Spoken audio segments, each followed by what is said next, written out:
Hey, what's going on, beautiful people? This is Queen Aishah, and thank you so much for joining us for another dope episode of I Know Dope People with Queen Aishah. IG, if you see us, please send me a message. I believe that we are live on Instagram for the first time. Okay, we in these Instagram streets, and we are excited about it. This is our last episode in 2023. For I Know Dope People, and we have my great sister, dope sister friend, Reverend High Priestess Thema Azize Serwa. We are going to get into it. It's the 2023 shakedown. We're going to shake it down, shake it up, shake it around so we can get to our good or greater self for 2024 and beyond. We're going to talk about how we're going to release, because sometimes you need to just release from yourself and let yourself go and let yourself be free so you can get to the better me, you, us, good of self. All right, so we're going to have a really good time. Before we get started, we are going to talk about our Queen's Quickies. So IG, y'all new to this. So if y'all haven't watched, I do a Queen's Quickies before each show. So I just want to first shout out my mother. She turned 80 on Saturday, December 23rd. We gave her an awesome 80th birthday celebration in September because of the holiday and the weather. We want to make sure that nothing interrupted that. So Geraldine, she actually entertained some of her friends and family members on Saturday at her home. She had been cooking for like a month, okay?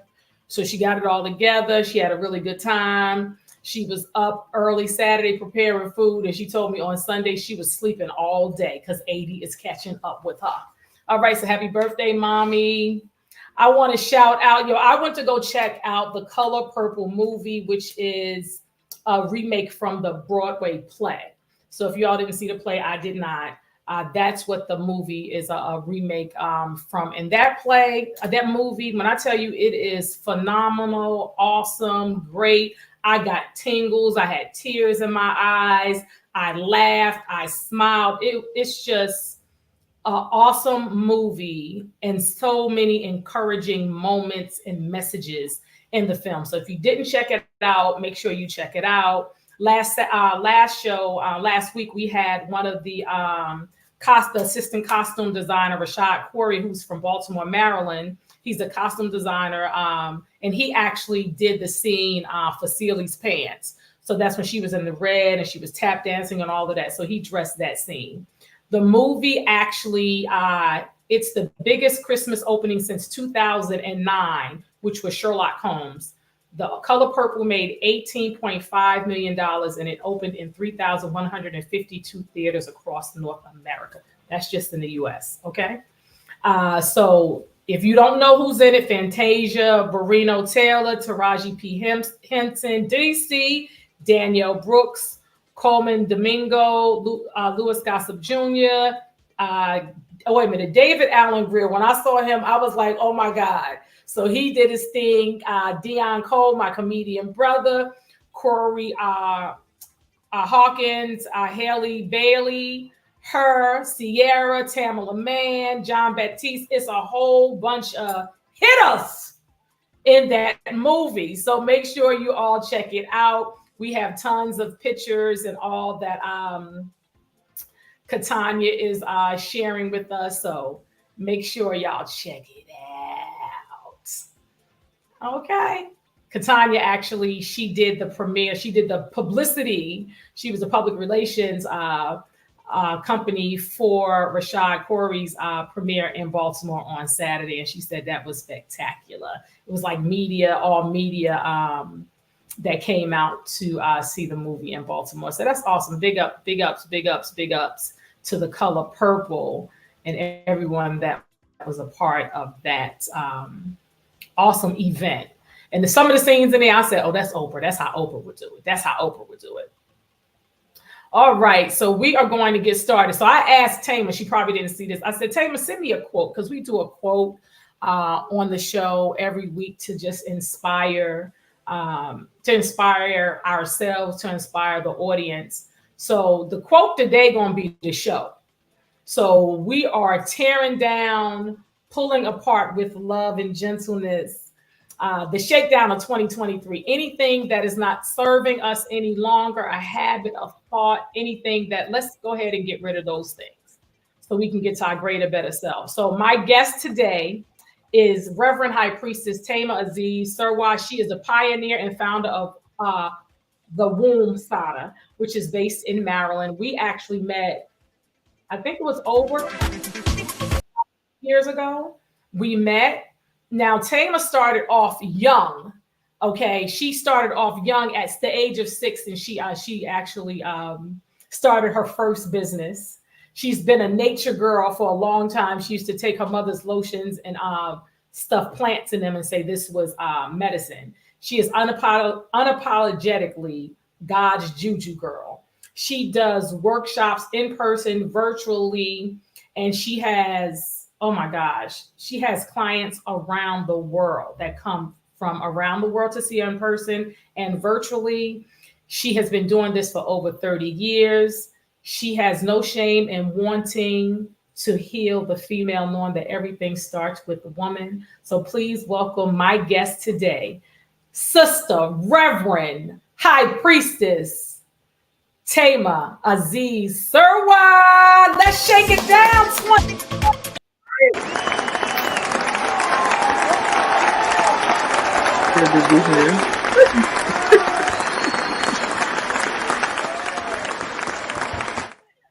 What's up, baby? It's the shakedown. It is the shakedown. So let's talk about it. So me and Thema were on the phone. Thema were on the phone. Was it October? And we check in. What's up? How you doing? Whatever. Mm-hmm. And we just got to talking. And I said, we need to do like a shakedown for 2023, because we all have, and it seems cliche, things that we need to get rid of. But we're always picking up stuff every day throughout the day, right? So just imagine 365 days. Next year going to be 366 days. Like all of the things, energies, thoughts, words, and just with social media, things that we've picked up that we really need to review and say, do I need this? Does this serve me? I think I need to go ahead and release that, burn it, file it away, give it to somebody else. That might be an outfit too. Just release it. So I said, for real, because I pulled some stuff out the other day. I said, no, this moo not gonna moo no more. I was like, these socks shouldn't be here anymore. Why are these socks still in my drawer? Yeah, I get it. No, for real. Jewelry, everything. Just like we need to we need to be light so we can fly, so we can flourish, right? Yes. So we'll be able to move at the speed of lightning, right? So I said, Thema, you will be the person to come on and shake us down, because the last time she was here, over a year ago, she was still talking. Okay, so we shaking down today. So Thema, peel it back. Let's peel that onion. How we gonna do this? How we gonna set it off? We're gonna talk about the number 8, 2024, what new beginnings, because a lot of times people say new beginnings, but let's go to great, majestic, magical new beginnings. Ooh, great, majestic. Now everybody do this. For like the fairy dust. Come on, let's just sprinkle it, baby. Was that E40 sprinkle me, baby? Who was that did that? I can't think, but yes, like we just gotta release some stuff with no fear, right? What they say, do it afraid. Just do Yes. Here's the advantage of 2023 and what 2024 is bringing in. 2024 is the year of foundation. Everything that you stand on is going to be evident and clear, even if you choose to stand on your cracks and fall through them. You really don't have a choice. Like 2023 gifted us a shakedown. I don't know about anybody else, but those of you hopping on this live, if you can relate, put something in the comment section to let us know. I feel like 2023 was like F around and find out. F around and find out. And I was listening to something yesterday, and so yeah, I did miss the message about the quote, but I've been meditating on this since I heard it on YouTube. I cannot remember the brother's name, but I'm going to find it. But he said in his little YouTube motivational clip, dream big, but take small steps. And I said, if that does not feel like the requirement for 2024, because see, it took a lot of time for a lot of us to dream big. We've learned how to dream big. We've learned how to say I'm wealthy even when we ain't got nothing in the bank account. We've learned how to say I'm healed even though you still eating cookies every night. We've learned how to say, like, we've learned how to dream. Get out my window. Whose toes am I stepping on? I'm shaking already. I just got here and I'm shaking already. But look, it's not enough to have the knowledge, and some of us have been hoarding knowledge. Some of us have just been collecting the knowledge and have not been applying it at all. Or sharing it. Yeah. And 2024 is going to show you that you can no longer ignore the elephant in the room in your life. And if you continue to try to do so, because elephants forget nothing, it's going to trample the room. Trample the room. Choose wisely what you do in these last couple of days of 2023. Like, this is really important to get clear about who you are, your morality. What are the morals and principles that truly govern your life? And if God peeked in and saw the choices you're making, what you say when you think nobody can hear you, what you do when you think nobody is looking, are you in alignment with what you hold as your truth?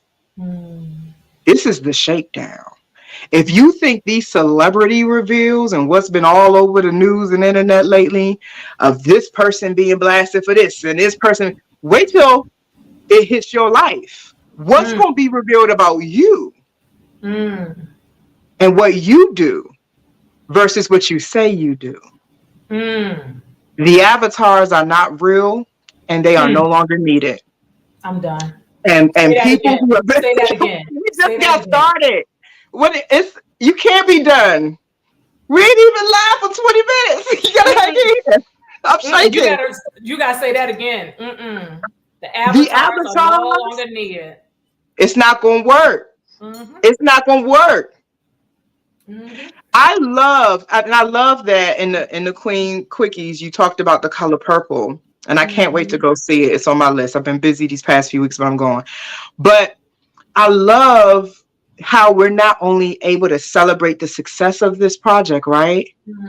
I love how it has commanded vulnerability and a necessary conversation about our worth and value. It's the 2023 shakedown. Y'all think 2024 is playing. It is not a game. Your character and integrity and ability to apply the principles that you say you believe in are going to be vetted by 2024. Will you qualify for the manifestation of what you've been asking for? Or are you not ready because you are not fully aligned with yourself. What is the foundation you stand on? Where are the cracks? And when are you going to finally fill the cracks so you stop slipping through them? Detail orientation is important in this shakedown. Why are you still holding on to stuff you know holds no value? And where else in your life are you holding on to invaluable things, people, misaligned relationships? The biggest download I've been getting is about not having the proper criteria for who gets access to you. See, I'm here with my sister because she asked and we were talking and it made sense. But every ask of me does not get a yes. I have criteria. For real. Because we are not just physical beings. We have an energetic body.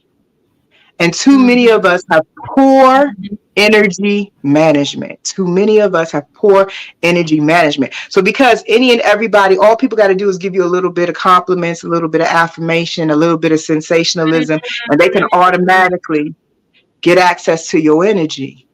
And then before you know it, when it's time for you to go through your checklist of stuff you're supposed to have done in 2023, you realize you didn't do half of what you said you was going to do because you didn't set up a no quota and a yes quota and know what your true capacity is. Because again, you cannot live in your avatar and it be sustainable. You can act like a mogul, but if you don't have a mogul mindset, you ain't going to have mogul results. You're not going to have mogul energy levels. You're not going to have mogul ways of thinking. You're not going to make choices like a mogul. You're not going to have the results of moguls. So we have to shake it out. Shake it down. Bust through. So gently, how would you say to someone that is new to this? Okay, what's the shakedown? How do I realign myself? Like, how would you say to a person? Because what we need to understand is it starts before January 1st, 2024. Oh, yeah, it's already started. So, we things that we need to be shifting. Like, a lot of people don't know, and this is a real thing. It's going to be funny, but it's real. Like, really cleaning your space. Yes. Releasing things, doing your laundry. Doing your dishes, all of those things really matter. And people don't understand that. So those things, like we were talking about releasing clothing, jewelry, all of those things, you have to get light. And this helps you get clear, right? So we have books, like I have books that I get rid of. I have books these are books that you keep. Like, I have other books I pass it on. I don't need that anymore. So how would you say to a person, okay, this is how you need to move to get in alignment and be gentle with ourselves, right? Little things. Yeah, it's very important. It's very important. Have a salad. Like if you gotta have an M&M, have a salad. You really gotta create awareness, right? So there is my favorite mantra is, and y'all can quote this if we need a Thema quote from this interview. There is no healing without the truth. So part of the reason why you can't get under your bed clean or you can't declutter your closet is because as much as you think you're honest with yourself about how you're doing, you're not. You're not really keeping it 100 with yourself. You go through the world, you go to work, you do things. People say, how you doing? You say, I'm okay. And you're not. You're not. You're sad, you're angry, you're frustrated, but you tuck it away. And you tuck it away with pseudo success. You tell yourself, oh, I'm a good friend, but your friends haven't heard from you. You really don't know how your friends are doing. You tell yourself, oh, I'm a good daughter, or I'm a good son, I'm a good person. But really, like, you cannot heal without the truth. So when was the last time you really evaluated yourself, grabbed some pen and paper, sat down and was like, okay, as of today, this is where I am with my life, and your lifestyle is the fruit and the evidence of how you're truly living. So just pick a category. Maybe you want to start with your financial health or your emotional health or your social health and just go category by category and just evaluate yourself. Be honest. You ain't even got to share this list with anybody, but you cannot heal without the truth. And you're not being honest with yourself about your dysfunctions, which is why they have so much presence in your life. You cannot change anything without the awareness of what needs to change. What is actually working, what is not. So a perfect practical example of that would be my daily routine, right? I looked at, because I set up, I live by my calendar. I looked at my calendar and I was like, you have an alert every day to go work out and you don't do it at all. You're like, what are you doing? And you see the notification go off and you just keep doing whatever else you want to do. But hold on, let me tell you, that's a real thing, because I had so much stuff that was unnecessary on my calendar. I had to move some stuff or put it under Aisha. Calendar. Queen.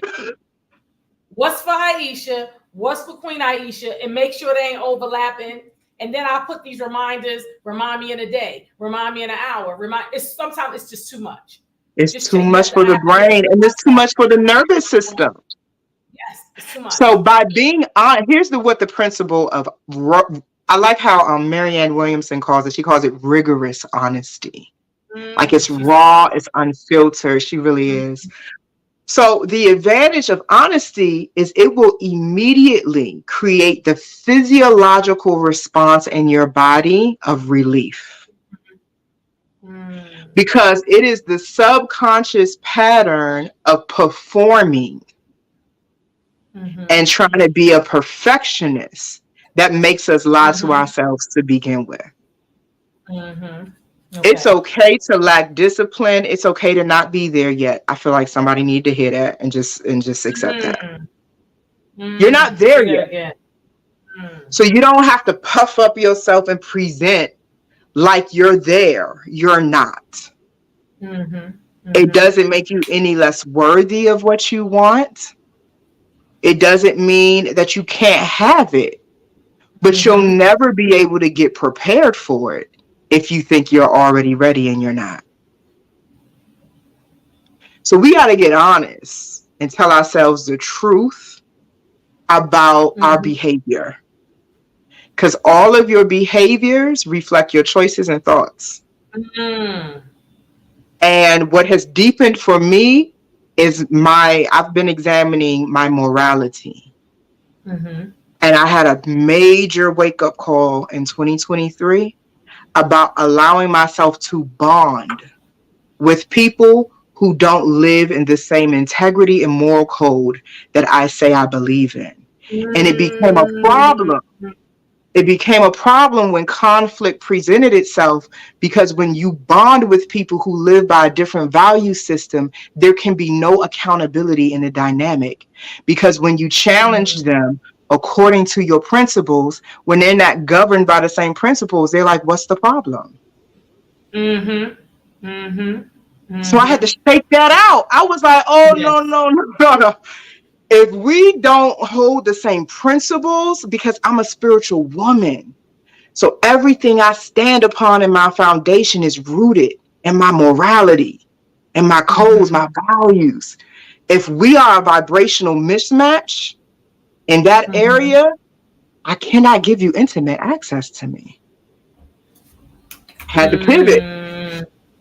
But it took becoming aware of these things and saying, oh, that I'm on a different station. That frequency it sounds like static. I can't hear nothing on that. Right? So that's just a very so that's step one. And then step two would be the body work.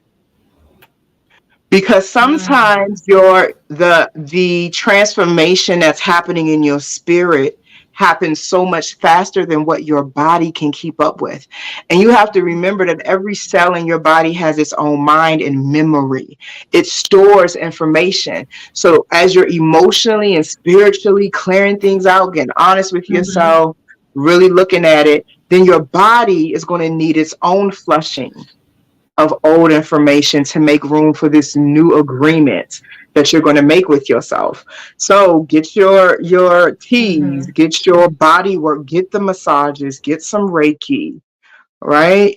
Lay out in the sun, get your vitamin D3 in if you're in a cold area and you can't get as much sunlight, right? Like you gotta help the body come into alignment with the new covenants you're making with yourself in preparation for 2024. So that body work, particularly massage, Reiki, acupuncture, acupressure, the things that manipulate tissues and stimulate circulation will help move old information out of your body.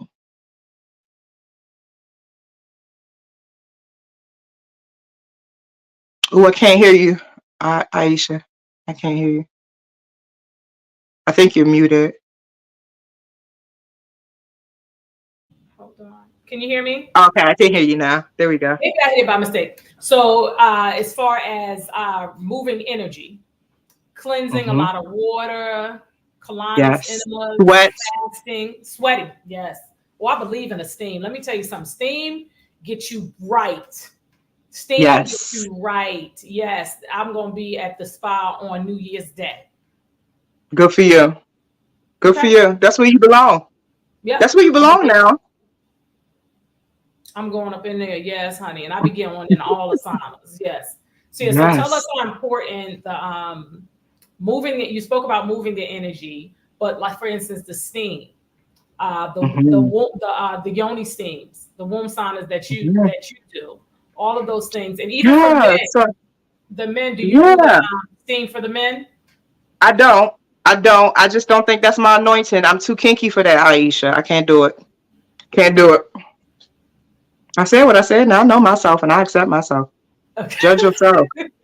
Hashtag judge yourself. I know. Don't listen. I'm gonna tell the truth. This is gonna make y'all laugh, but I'm raw and unfiltered. So you invited me here. I'll see if I make it back. But look, you know you'll be back. I told God, me and God had a conversation. I said, don't bring me no 6'6" chocolate fine brother who needs his heart healed. And it's kind of like, oh, don't do that to me. Because I'm gonna go right back to my ancient memories when I had that temple open, and I'm gonna do that work. So no, I don't. No, that is not my anointing, and I stay in my lane. But I help his sister and his wife. I help him indirectly. I'll refer him to the brothers that I know who can take care of him and help him get where he needs to be. But no, I'm not sitting. No, I'm not undressing. No, I can't do it. So anyway, one of the things that women are loving about this time of the year and popping the squat with me is the evaluation. Like this is the winter energy, winter solstice. We just had this powerful full moon. So the women who are, because right now I'm running an end of the year promotion to help people, clear out the energy for the year. They are coming in and they're wiping clean because the womb records everything. She records everything about your life. So they're coming in this deep reflective state. I'm giving them the herbal formulations that align with their intention. So if they're like, I've been overwhelmed, overworked, Thema, I give them rest and surrender. That's the blend I give them. And those herbs are formulated to support the nervous system and the adrenals and all of that. And because your skin is your largest organ, as you begin to sweat, and because your vaginal tissues are the most absorbent on your body, it's drinking in this steam. And then I'm sitting there as your witness, having the necessary conversation with you and teaching you how to breathe and move this energy out of your body. You ready for 2024 by the time we get to the end of your session. And you have new vision, new clarity. You're honoring wisdom and no longer pretending to be ignorant to avoid the responsibility of being great. Yeah, and I think with social media, we take on so much. Like Taraji was doing an interview with Angie Martinez, Taraji P. Henson, and was just saying, like, let's admit it, we're addicted to social media. But we have to be very careful, again, in what we pull in. Like earlier this year, I did like 90 days. of no social media. I only went on to promote like a show, my podcast, different. So I post and I left because it comes to, it's too much. So a few days ago, it's so much coming at you at one time. So much information. And it's some great information. It's some funny information. It's some, you should have kept that to yourself information. Like even with my text, a lot of texts I won't open up depending on who it's from, what time it is. Really learning to put my phone down. I keep it in my room. I keep it turned down, but I have my alarm set. But I do have Alexa. Alexa is my new friend. And I could tell her to, what's the name, wake me up at a certain time. But I'm going to start trying to keep the phone out of the room. I don't put it on Do Not Disturb because I know things happen. So but just maybe like keeping it out of the room. But we have to really protect our space in our head, our space in our heart, just our space. So I think with social media, and I was like, I think at the beginning of the year, I may do the same thing. Just cut back on it. And I don't do a lot of it. You know, people are like, you're not on it, not doing it. You gotta monitor. It's a lot. It's a lot of many things. It's a lot of information. And now that we're in this AI and algorithm era, you know, it can feel like social media is stalking you. Because sometimes I'm like, how did you know I've been shopping for that? Why am I getting all the ads for that? I done figured out the answer to that, though, because I've been studying the technology. Like, that's my hobby. I'm a techie girl. But at the end of it all, it boils down to a principle my spiritual father taught me. He said it all begins and ends with you. And so even with that energy of social media, it can be overwhelming for the person who hasn't gotten very disciplined with their energy management. Because as human beings, you are the authoritative presence of God in the earth. Everything in the earth, Reverend Ike says this, everything in the earth knows your God but you. AI knows your God. Do you? Social media knows your God. Do you? The trees know your God. Your food know. So the more you invest in yourself and clean up your spiritual hygiene and become masterful about the use of your energy and how your energy gets resourced. Even when our culture is unhealthy, in the midst of that storm, you can be rooted and planted and grounded and being yourself unapologetically and unbothered. And the algorithms serve you and your vision and your energy. There is always a power position in every scenario available to you when you know that that's available to you. Once you really claim that, own that, everything begins to bow to you. When that began to happen in my life, it was uncomfortable at first. Hey, babe, I see she commented in the conversation. That's my girl. Everything, everywhere I went, Aishah, people were bowing me, peace, queen. It was just like my energy was radiant. But I had not yet claimed how worthy I was of that power.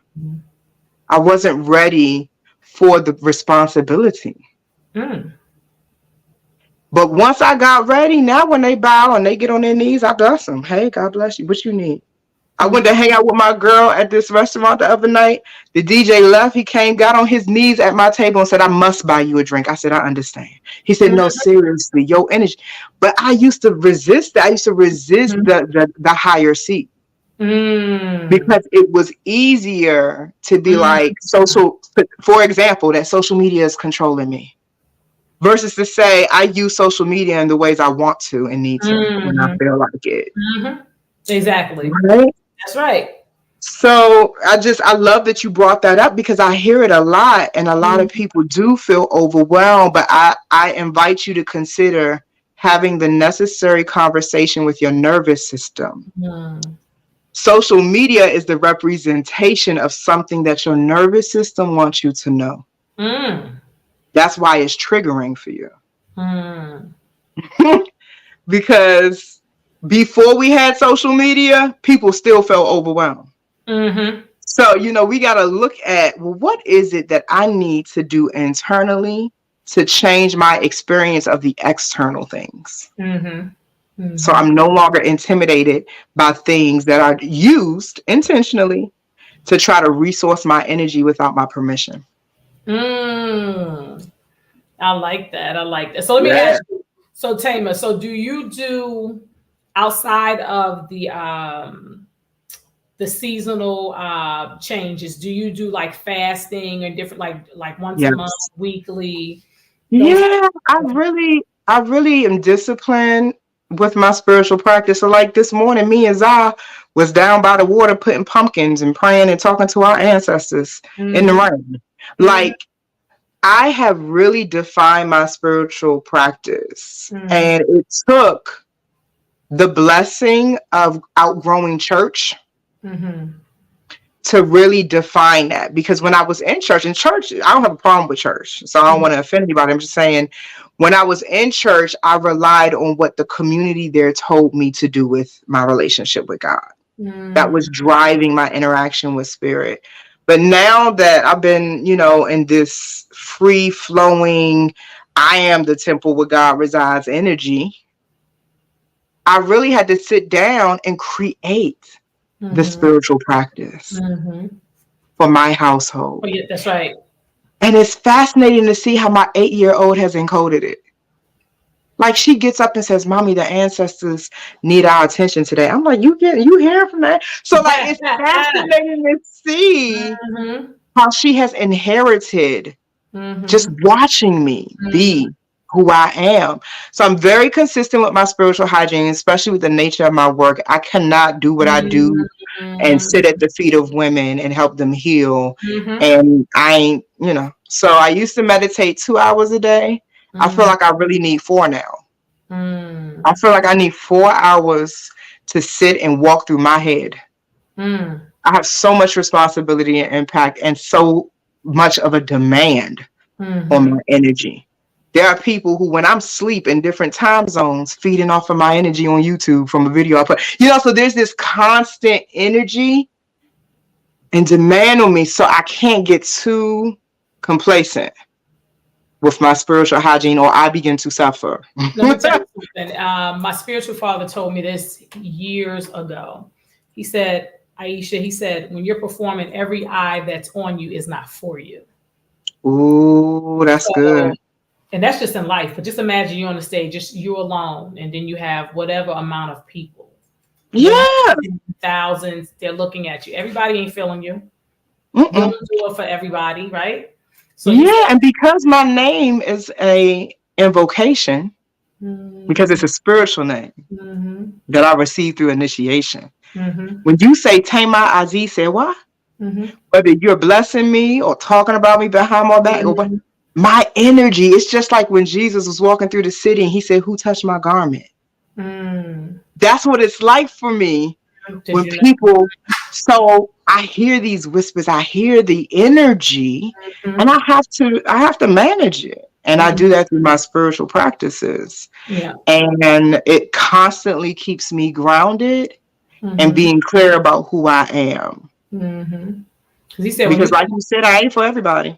I piss a lot of people off. I anger people through my principles, my integrity, because sometimes people put me in positions where they want me to choose them over my morals, and I won't. And they get upset. Sometimes people don't like how I'm empowering the women. When we have a practitioner in Israel.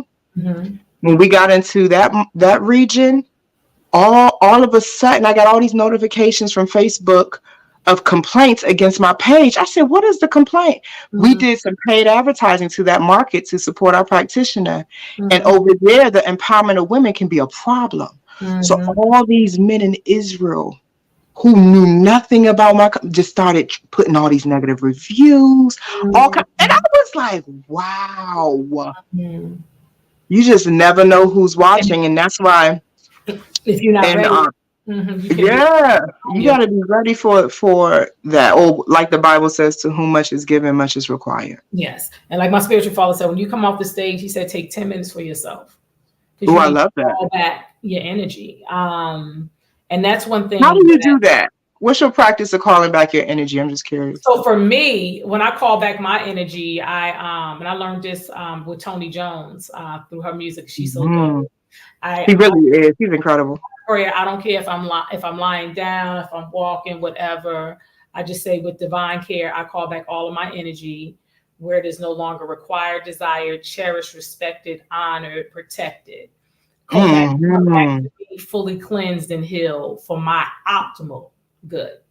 Right? Yes. And then I send back all energy that does not serve me. I send it back to you with love and light. So you use your afoshe, you use your words in your prayers. One of my Reiki teachers, she said, Thema, whenever you have to serve a room of people, she said, I want you to put your tongue on the roof of your mouth and kegel. She said, there's a reflexology point and the roof of your mouth. And she said, when you seal up your yoni and kegel, it locks up the energy. So only what is in you already can flow until you release it and reopen up your energy field. And I was like, oh, so I practice that. That's one of the ways too that I seal up my energy and only those who I want to have it can get it. Because if you're not careful, like, you know, like you were told and I was told by my Baba, people can be parasitic unintentionally and just cipher. Because you're powerful and you're moving through the streets. So they want that power, but they don't want to pay the cost for the oil. And then you better say it. And then also people are not aware. Yes. They're not aware, like subconsciously, they're really not. Some of them they're really not aware. So they think they're pulling from you and all of those things. So you have to be intentional with how you share, how long you're going to be on the phone, when you're going to answer, you know, all of those things. Now, one thing I would say with me is it's been I've been shifting for about 10 years, like knowing we're always shifting, but just shifting. And I just noticed that this year with me coming into myself, healing from different things, that there are people that have been removed or I've been removed from them because. So you've been going through it too. Yes. And the thing, but some of them, it's not even, they were great relationships. I thought at that point when it was my old self, my wounded self, it served its purpose. But some of it's like, okay, I may be a little disappointed, but kind of not surprised because now I can verbalize and I can look and I can say, well, they knew that person, but they're not ready for this person and the person that the butterfly that's coming through this caterpillar, this journey, right? So it's okay. And then whatever, if it should ever be where we have to meet, have a conversation, some shit really, we're not even conversating about. I only converse if I still want to invest. Right. I'm not even if I'm no longer interested in investing, then there's nothing for us to really converse about. But I like how our sister Tony Jones says it in one of her songs. It's not personal, it's vibrational. Period. I don't force anything. I accept and I allow. If it is too difficult, if you feel like I'm the problem, I will solve it. You don't have to have my energy and presence. We don't have to have a relationship. We don't have to try to work on nothing. And if I start getting signals that trying to engage and preserve your access to me is disrupting my peace and my joy, I'm out. Yes. And I've created a process where I hold myself accountable to the skills I have with conflict resolution. So I send a few signals first. I have conversations with people and say, hey, you know, I'm changing. The conversation ain't about even how they showing up. I let people know I am changing. Like when I healed that cancer, I told everybody I have literally cleaned out, not just physically, but emotionally. I'm empty. So I'm in a highly sensitive space of what I allow to come back in, because I'm not going to pay this cost again for storing incorrect things in my body. So here's your notice that you're dealing with a different Thema who is no longer digesting other people's shit. If you have some shit that you need to digest, I invite you to get a therapist or find somebody else.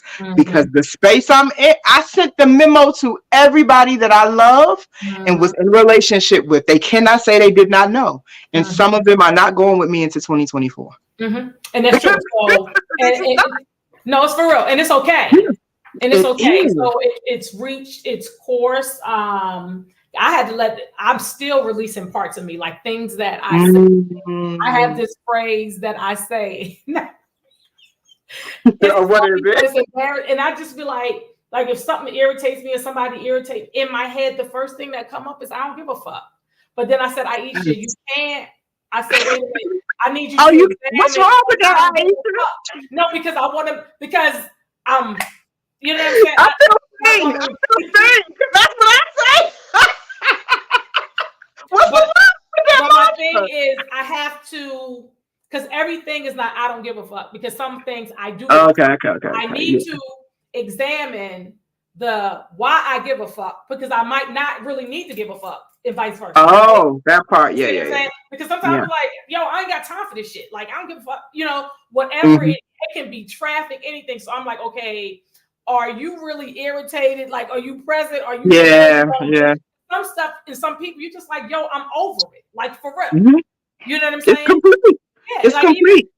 Like with me, I'm like, okay, Aisha, we're gonna have to do this differently. You know what I'm saying? We have to show up different. Like, okay, we've been doing this. We need to change this. We need to shift this. So I'm really a lot more conscious and intentional with things I say, things I do, conversations I'm having. Also, I'm a constant work in progress. It's like, okay, well, why are you thinking that? It's not even just being neutral. Like you said, you and your examining without bias, without judgment. But it's a great thing. But that's a good thing. You know what I'm saying? Not overwhelming yourself. Just like, okay, well, why you feel like, well, why don't you give a fuck about this? You know what I'm saying? And I might find myself laughing. Now, I saw something the other day, and this just came to me about 2 months ago. A gentleman said, I think he was African or Caribbean, and he was like, don't get upset with someone that is upset with you. He said, ask them, you asked them, oh, I apologize. You say to them, oh, I apologize. What did I do to hurt you? When I tell you that's so powerful, because a person that's really in tune, if they're going to really check themselves, okay, did this person hurt me? I need to go. It makes the person pause and think about what the problem really is. That's right. If they're really conscious and aware. Yeah. And I think that's important, because I do think we're dealing with a culture of toxic entitlement where people feel like the only way to qualify your love for them is if you tolerate their projections. I know that got a little heavy and deep. But I'm shaking some stuff out because right. But I want you to go ahead and break that down. So, so for example, right. So for example, you had your homegirl who feels like every time she's having relationship issues, you're supposed to sit on the phone with her for 2 hours and talk to her about it and listen to her vent because you her bestie. And even though you've tried to encourage her to create other spaces to process and flush things out so you don't have to be a container for that energy, she just don't want to do that work. So then as soon as you enforce a boundary, she gets triggered by her abandonment wound that don't have nothing to do with you, and then begins to dump that into the dynamic too.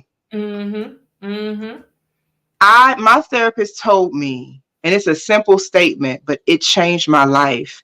She said, Thema, it is okay for you to surround yourself with people who know how to take care of you. And because of my profession of taking care of women throughout the world, I really would be working without pay because of how I was socializing. So I had to make some reconfigurations and say, nah, it's not good for me to bond and have in my intimate circle people who are avoiding flushing out their trauma, because they're going to dump that into our relationship. And they're going to expect me to have a certain toleration level for their projections. I told one of my former friends that I had to release a few years ago, I said to her, you get one more projection with me. Swing your stuff at me one more time, and there's not going to be any forgiveness. Explain the projection, because they may not get it, Thema. Because a lot of people be doing this, and they be thinking, well, I was going through it. I'll tell you what happened. No, you're not. I'll tell you what happened. I post. You see how I post on social media. That's where I get my money. So I just post whatever downloads come. Middle of the day, post it, put my phone down, get back to whatever I'm doing. She called me and she said, we need to talk. I said, what's up, sis? I don't appreciate you using social media to talk about me. I said, what? I said, damn, hit dogs holler. If the shoe fits, lace it up. What you want me to do? You think you the only client I got? You think you the only person in my... Do you know I'm in 17? I had to read it a little bit. I flexed a little bit. You know I'm in 17 countries and I serve over 1,000 women every week. That I do phone consultations. You think all of my posts on my newsfeed are about you? Do you hear yourself? That sounds... I ain't gonna say it, but yeah. You keep that between us. We take that backstage. But you know what I mean? So I had to really just place it there. I said, what is this really about? And we talked and she was like, I'm just sensitive. I've been sharing things with you and your post sounded like what I'm going through. I said, well, then maybe that's Holy Spirit trying to tell you to go deeper and you're processing around it. I said, but if the question is whether or not I love you, then just ask me that. I love you and I support you, but be very clear. You got one more time to project and swing your stuff at me. One more time. That is the definition of projection. Yes. You be doing too much and you think the people that love you are going to tolerate it over and over and over. I'm not. Nah. And I don't think she believed me because she did it one more time and I bounced. She ain't heard from me since. So, like I mean what I say, and I had to. Like Celia. Listen, now I got out of there. I said, no. This isn't good for my nervous system because I have a nasty habit of overgiving that I have gone through hell to break. My heart is just as precious as yours. That's right. My recovery and wholeness is just as important as yours. And so if you put me in a position where I have to choose between my well-being and yours, if you want to be my friend, you got to accept that I'm going to choose me every time. Because the first law of nature is self-preservation, not the second law, not the third law, the first one. If being in relationship with you keeps me in a chronic state of survival, I got to survive to be in relationship with you, that's not healthy for me. I'll drop you off. I don't care how much I love you. I even told my 8-year-old, I said, I love you, but you keep swinging your stuff at me too. And she's like, Mommy. No, let me tell you. No, let me tell you something. And when I talk about growth, like everything, family members, close friends, all like really releasing, having conversations, not to all of those things. It's important to protect yourself. And a lot of times people get caught up like, oh, I can't say this to this person. I can't say this to an elder. We can say anything with respect. Yes. And honesty. With respect. Now, are they going to accept it? Are they going to agree that, that is me. I did do that. Not necessarily. Say what you need to say. Say what you need to say. Say it with love. What I started doing this a few years ago. I'll start a conversation because we got to have tough conversations, right? Yeah. And I'll say, I hope we're going to heal. Yeah, I'll be like, I hope you can hear me. I hope you can hear me. I want you to hear me. I want you to hear my heart, right? And then I'll say what I have to say. Now, this is good, Aisha, because I don't think in our community in particularly, we have the right language to have the difficult conversation. So I love what you're saying, and I hope the listeners are like writing down notes. I love how you say, I hope you can hear me. One of the things I do is I let them know the territory of the conversation. So I'll say, I need to have a clearing conversation with you. Is this a good time? It is not going to be a comfortable conversation. Once they agree that it's a good time, I say, here's what I need. I would like to express myself without interruption. And I promise when I get it out, you are welcome to respond. My intention is to resolve what's uncomfortable between us and our dynamic. That's my goal. But I might say some things that are offensive. And when I'm done saying it, it's not because I don't love you, but I feel some type of way with you right now. So when I'm done, you give me back what you feel. Me and my best friend had a riff like this a few years ago. And she took it. There was a few times she said, pause, I need to breathe and pray. All right, keep going. Because I was hot. And then when we were done, I took what she gave. And I was like, woo, we mad. We big mad at each other right now. But respectful and love. But then guess what happened afterwards? We made an agreement to take the next 7 days and fast and pray together that God help us take our sisterhood to the next level. That's who I am. I need to be in intimate relationships with people whose emotional IQ can handle that. And let me tell you something. It's so true. So I would say to my sister this some years ago, I was like, I need to talk to such and such about this. And she said, we have to be very mindful because the same way we want to have conversations with people, they're going to have them conversations with you too. So what you're putting there, what you're sharing, be ready to receive it. Right. And a lot of times, but here's the thing, but that's the difference in a conversation and projecting, right? Yes. That's the difference in a conversation and projecting. So I had this situation and I sent this particular person a text. Right. I wasn't like vulgar or anything. I sent the text and I said what I had to say, and then I blocked the person. When I sat with it, I needed to neutralize some of the things I said for myself. Okay. And then I said, after counsel, I said, I should not have blocked it. I should have left it unblocked so the person could say what they needed to say. You see what I'm saying? And then make the decision. So let me tell you something. When I tell you, because how else will we get practice in resolving conflict? Right. But I gave myself grace. I didn't stress myself. About it.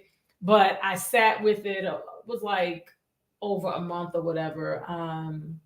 And not only did I unblock, I actually called. See, you the one that be doing the most. What's your sign, Aisha? Tell me what the sign. Oh, okay, it makes sense. I get it now. So I unblocked and I called the person, and my ass was blocked. Well, you had to receive what you gave, but I don't know what to say. So I left a message.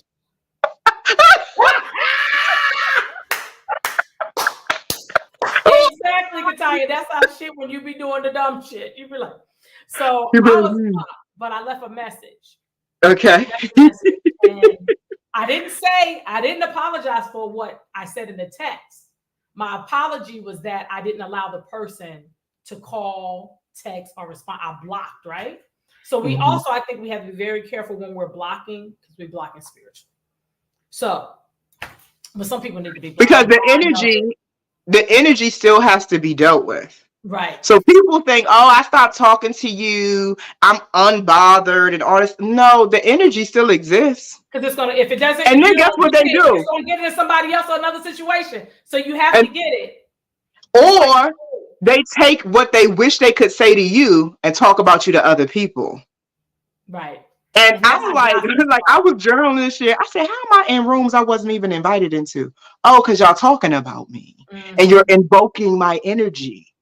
So now you're putting me in a position in the ethers where I got to do something about the way you're trying to use my energy without my permission, when you could just call me where the solution is and resolve the energy, and we could flush it out. Even if we agree to never talk to each other again, we have got to mature. And I hope those of you listening, and I want to offer, if you're feeling like you're resonating with this conversation, to just do some homing and just kind of rub here and help your nervous system fully receive this information.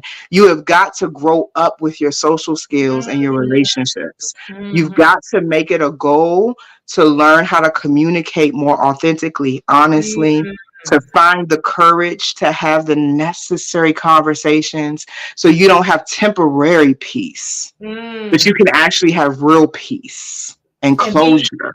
And be at peace with what you said to someone and not feel guilty about it. like you didn't honor yourself, or you disrespected that person, right? So the person called me a month later. Okay. And was elated to get my message. And we had the conversation. Right. We had the conversation. Grown woman relationship. And it's still work to be done, but I asked the question. I said, when you called me, did you unblock me before?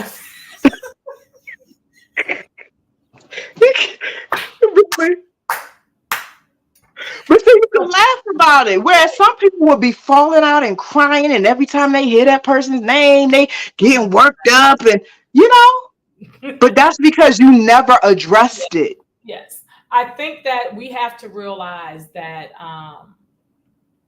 we have to heal. We have to initiate our healing. And I'm not just talking about, we all have to heal for us to have authentic, beautiful relationships, one with ourselves, with our friends, our loved ones, with intimate partners. We have to do the work. And again, it's those tough conversations. It's those, can you hear me? The other part I'm adding, and I've heard Steve Harvey say he does this with his wife. I watched the interview with Usher, to repeat what the person said, or ask them to, what did you hear? Right? Yeah, because, to make sure they understood correctly. Right. If they say it back and it happened again, well, you repeated it, so you knew what I was saying. Now, my spiritual. So now we got an integrity issue. This isn't a learning curve about each other. Now we have a real integrity issue. And that goes to what I was saying earlier about I can no longer compromise on bonding with people who have a different standard of integrity and morality. But also, and this is what we have to understand, that we're all connected, right? Because if I allow certain things to happen, whether it is family, children, partner,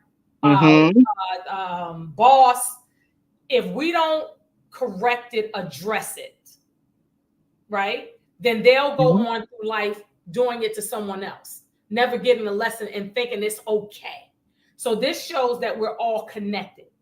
Sometimes I look at people, I'm like, well, who their mama?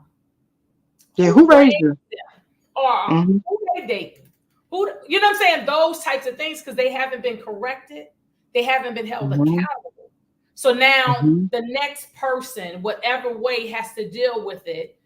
But that's if they choose to deal with it, address it, or like, or how about this? They have to experience it.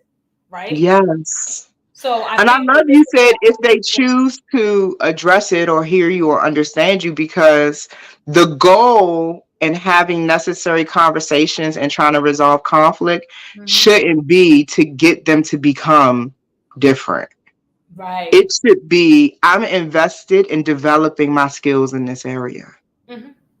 And so even if the person decides that I'm wrong, cuss me out, don't ever want to talk to me again, it was still good practice for me. That's according to the values and standards that I live by. That's right. I can sleep knowing that I didn't take and run the information to somebody else or stuff it down. I stepped to the plate and tried to resolve it. I gave it my best shot and I'm moving on.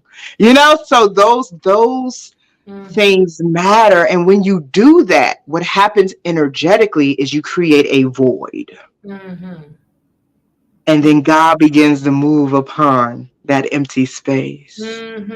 Now talk about that. That's a whole nother thing. Because when we move something out of our lives, right? We have to put something back there. Intentionally put something back there. Or the universe is going to put something there. Because it's been something there. Can you elaborate on that? Because I don't think a lot of people understand everything in the universe loves movement. So even when we look at black holes and nobody really knows what's on the other side, or if they do, they ain't told us yet, right? Like, so when we look at the black holes, we don't know what's on the other side, but we know it's going somewhere. Everything in the energy moves. It loves movement. So when things get stuck and stagnant and compiled, the universe says, okay, Aishah, what do you need to create movement around this? And sometimes you didn't hear it. So they says, okay, let me give you a crisis. so that you can pay attention that this is stuck, stagnant, stale. We need some movement, right? So there's an opportunity to amplify your power by releasing. In Genesis, and I like the biblical creation story, but I'm an ordained interfaith minister. I know a lot of the stories, but in Genesis, I particularly like that one because it started with the void. It didn't start with light. It started with darkness. And for those who need to do some shadow work and look at the things that don't feel good, don't look at that as a burden, treat it as an opportunity to amplify your power, because as soon as you sit down and relax into the empty parts of you, what follows that is let there be, and it is. And I live in let there be. I will clean up. I have a strong Kali anointing. I will create chaos just to create order. So that's my anointing. That's my anointing. I am Sekhmet. I am initiated to not the goddess with the head of a lioness, with the head of a lion. I will devour whatever is in the way. I will kill it. I will sacrifice it. I told that to my ex-husband. Ask him. He'll tell you. I will sacrifice you if you interfere with my destiny and my assignment. But after that, I'll plant a garden right there on your tomb. And say, isn't this beautiful? Let there be. We have to learn. We have to learn to integrate. We're always trying to separate and compartmentalize ourselves. But everything that we know about God and the cosmos is integrated. And knows how to move together. Knows how to orbit. And ain't nobody saying who better than who bigger than who smaller. It doesn't matter. None of that matters. Collaboration in the universe. We moving to make the greatness greater. Yeah.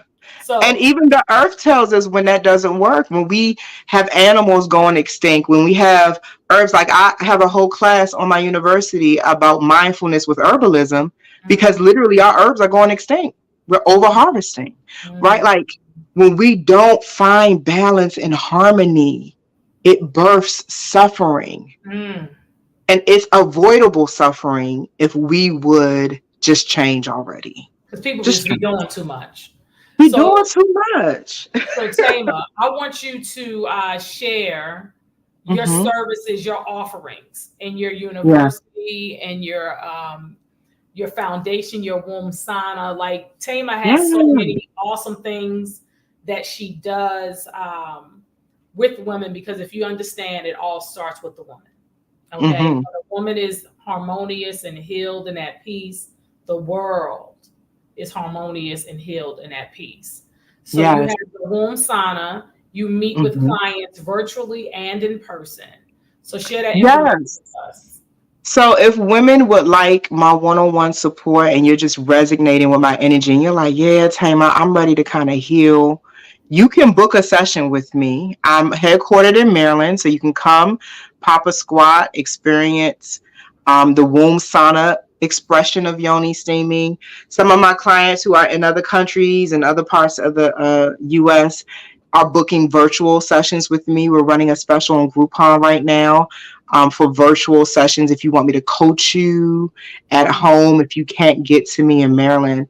We also have an online university, and we have students. I think the last time we checked, we had about 700 active students who are taking these on-demand classes to help you learn about crystals, essential oils, herbs, all kinds of tools, how to stop telling your pain story, right? So those of you releasing, if you're interested in learning about other spiritual practices, and maybe you want to learn about Kuan Yin, I have a class on there to teach you how to connect with Kuan. Like, you will find over 13 course categories and tons of classes that you can just click and get into the energy and start resourcing everything a woman needs to be whole and powerful the womb sauna provides. We Mm-hmm. also are doing a end of the year paradigm shift event. So the last 3 days of 2023, you will see that we are, and it's a free event. You can go register on the event tab of our website. You can sign up, and we're going to talk about meditation. We're going to talk. So, like, I have a whole empire right now. And I used to, Aisha, apologize for that. I used to want to minimize how much I can do for women. Mm-hmm. But I'm bolder now, and I'm much more unapologetic than I've ever been. Mm-hmm. I have everything within my company that a woman needs to be whole. So all you have to do is call us. Literally, my call center team answers our phone 24/7. There's not a time of day that you could call and not speak to a live person. Mm-hmm. So you call 888-576-WOMB 9662, and you say, I was on the podcast, I need to talk to Thema, and they're going to get you to me. And once you get to me, I'll help you know exactly what you need that we offer, and we'll go from there. And let me explain to y'all. So me and Thema, is it 20 years, Thema? How long we've been on each other now? 15? Girl, I feel like 1,000 years because we done did this many lives now. I can feel it. Yeah, so I actually went to Thema from a mutual friend, Natasha Jackson, and she actually connected me with LaShawn here in Atlanta, who I went to that does womb work also. And Thema, just like she was in her apartment. When I tell you she was in there healing, and she literally sits at your feet. Literally. Counseling you while you are copping a squat. Okay, so whatever is coming up, she's asking what you're feeling, how you want to work through it. Like, this is the work that she is literally doing with you, partnering with you through your healing, your healing journey.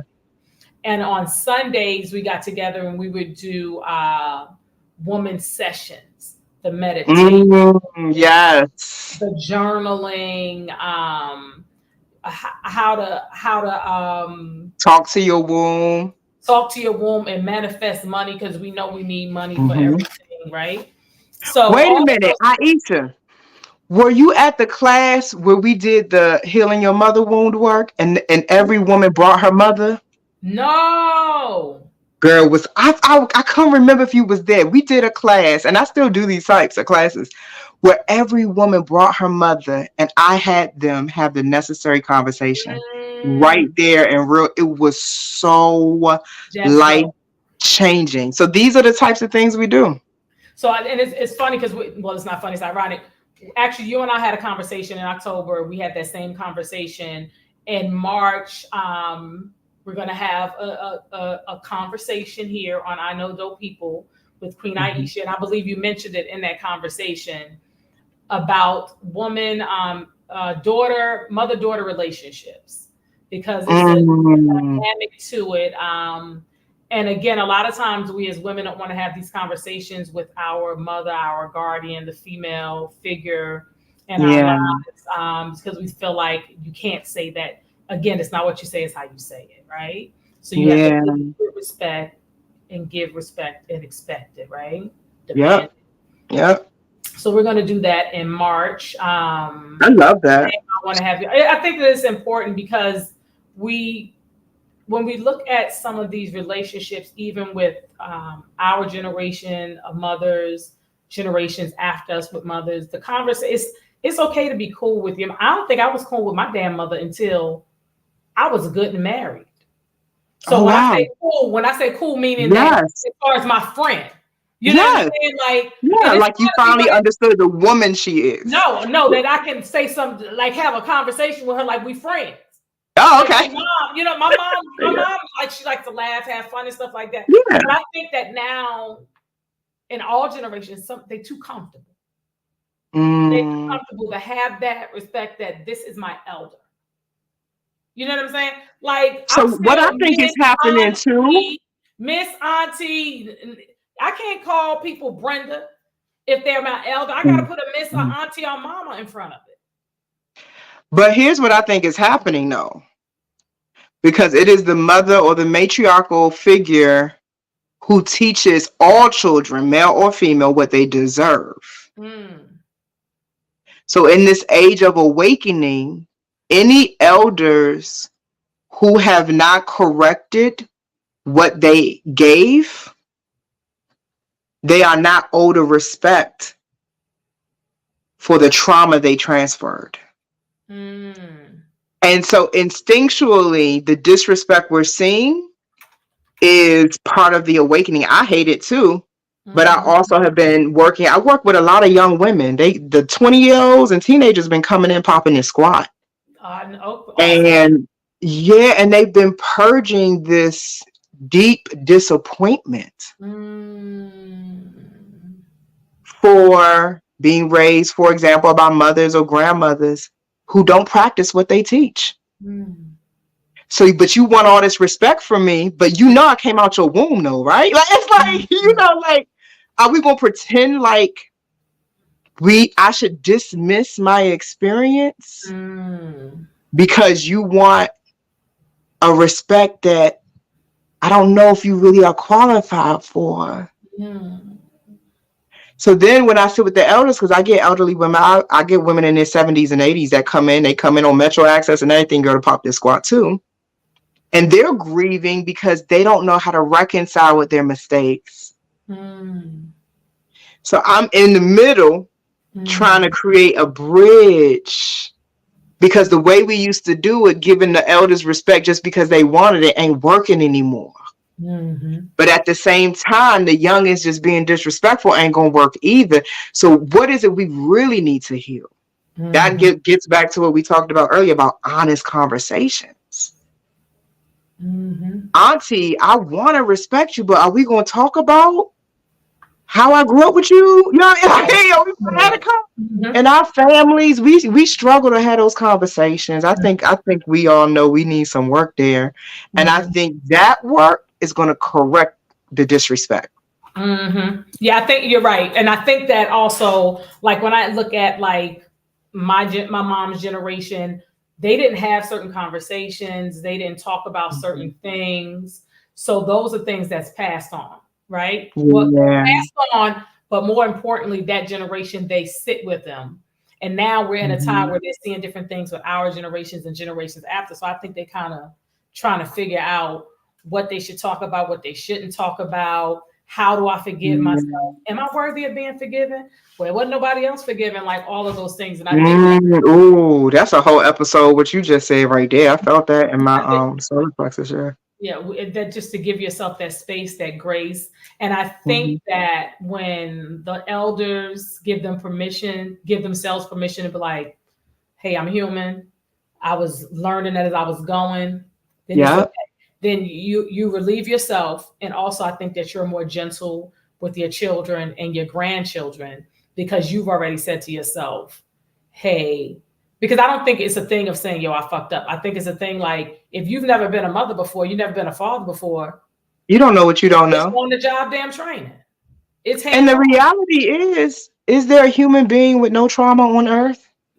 So sometimes we're trying to avoid things that's not even reasonable. Like, I'm very aware, even with my daughter at 8, the moments where I've created trauma for her.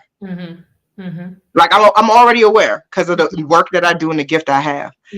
And I make sure that she's aware so we can flush it out now at 8. That's right. And it's so funny because I was thinking about like when I have my nieces over and stuff like that. And one thing with when I'm dealing with young people, I'm very intentional as far as speaking slowly, enunciating, not using slang for certain things. You know what I'm saying? Just how, okay, when I said that, I wonder if she felt this way, or you know what I'm saying, or if he felt that way, or those types of things. Like, because we have a good time, we joke, but just really like pouring into, like one of my nieces, I told her the other day that when she's texting me, our elder, that she's to spell out her words completely, and she's to use slang, because practice makes perfect. You know what I'm saying? Practice makes perfect, and hold them accountable, not stricken, but just because you're young, you're in the 6th grade, so you're still growing and figuring it out. So we don't want you to get caught up on in the 6th grade. I don't even know how to text that. I don't even know how to spell that. Like, I don't know what Yami is it. I would never do this. Right. So just those types of things. So we can joke and play, but just really being intentional because that vocabulary, knowing how to speak, all of that stuff is important. That's because your words are energy. And they don't know. See, they don't know. But I love what you're saying. Just asking them, like, do you even know what your words mean? How valuable they are? Yes. When I hear my daughter, fussing at herself during her learning time, and she's like, I can't get. I'm like, can't. Feel like a curse word in this house. Let's talk about what you're having challenges with before you start telling yourself and your body that you can't do something. So these conversations matter. They really do. Yeah, and I'm gonna offer this, and this just came up for me. And the first time I learned about a talk fast was with Iyanla on my first retreat that I went on in 1995. Talk fast. So I will offer to everyone that's listening and share to do a talk fast, especially going into the new year. Like when I go to the spa, I like to go with people, but I like to go more so by myself because I can control me. So I can be with my thoughts. I can be with my energy, you know what I'm saying? And just sit be still. Like, and when I tell you, I be loving like going into different saunas and chilling. Yeah, and just having your own zone. Yeah. So just even if it's for 15 minutes, 5 minutes, to just be quiet. Don't talk. Don't get on the phone. However long you can do it. But even if you start with 3 minutes, 5 minutes, just let that be the best sacred 3 to 5 minutes that you've ever had. If you got to sit in the dark, go walk into the new year, do that. Like one thing, like even like if I'm doing a show, I try not to be on stage at midnight. I try not to be with people just because that's your time, Yeah. My new year, my individual birth new year, like I really try to be still. But like when we're all together going into one new year together, just to really try. A lot of energy. So yeah, so Thema, you dope. I love you, hunty. I love you too. Yes, hug you and all of our listeners. I just am so happy. Aishah, you are such a great nurturer. Thank you. And I just love the way you show up for the people, your dedication, your commitment. You've done this all year. You've been consistent. And you are a blessing to us all. This platform, the topics you're bringing, the guests you're bringing in, deep bow to you. And I just want to publicly applaud you and your dedication. It costs to offer this. So you did it, the last episode of the year, girl. Yes, I'm so honored to be a part of it. Yes, ma'am. And thank you for your yes. I just really wanted to. I'm always trying to collaborate with people. How can we elevate together? How can we pour into one another? Because I go through things that I won't say publicly, I won't say here or whatever, but I'm like, somebody else going through this too. How can how can I get someone on as a guest, or post something that is meaningful? Or maybe I need to look at something online that sometimes something comes up and I'm like, oh, I need to hear this right now. Yes, I'm like that too. Those types of things. So just really wanting to give people something that's meaningful. One thing I'll say about my parents, Brother Donald and Sister Geraldine, is that they're very resourceful. Ooh, so that's where you get it from. They're very resourceful, and they always tell. It's so funny. We have a conflict with a company. My dad be like, "Well, did you get the person name who you spoke to?" I love that. He's like mine. Did you write it down? What's the date, the time, and the person name that you spoke to? And my mother be like, you better be like a white woman and call a." I'm here for both of them. I love it. You better be Caucasian because I'm writing a letter. Okay. Those types of things. The things that we need. I remember growing up and I would be like, Mommy, how do I say this word? Or what does this word mean? She'll go to the dictionary. Go look it up. Those types of things. And then write down the definition and use it in a sentence. Like those types of things. I just really want to be able to give back to one another, give back to others. When we came home for Thanksgiving, we coming from school. If you know somebody that don't have a home to go to, they're welcome here. You understand what I'm saying? That's the family that comes. So other people are like, this is how we flow. Our family dynamic is different than a lot of people's, but a lot of people are starting to look like ours too. So I just wanted to offer that. We're all family. We are all here for one another. Yeah. No accidents, right? So I'm grateful that you're in my life. Thema, I know that you're always a phone call, text message away. Always. If she ain't busy, we about to have a whole nother conversation when we come off. The backstage conversation. Yes. So I just want to share with you all that starting next year, January, we will be on every other week. We're going to come on twice a month, right? Still on Wednesday, still at 8 p.m. So the first show will be January 7th. So it won't be next week, Wednesday. It'll be the week after. And I think the date after that is the 24th. And I know that I can't think of, and forgive me, whoever I have booked on the 7th, but on the 24th, we're going to have Mr. Keith Lawson, the man behind the curtain, BET. When you all saw my my Pizza Hut vignettes in 20 and 21, that is the man that hired me for the BET Pizza Hut vignettes when we was home pandemic and eating. So we're going to have him on. He's going to talk about the different celebrities and all the things that he's experienced and wonderful stories and entertainment. So I appreciate you all for watching. I appreciate each and every one of my guests, viewers, listeners that have participated. We've been doing this. October made 1 year. I'm grateful for Katanya. I'm grateful for Celeste, my producers. Thank you, thank you, thank you, thank you, thank you. Have an amazing, incredible right now time. Blessings and blessings, lessons and lessons. Let's go on and shoot into 2024 and beyond. Peace, love, and power. Happy New Year early. Happy New Year. Stay on, Thema. Stay on.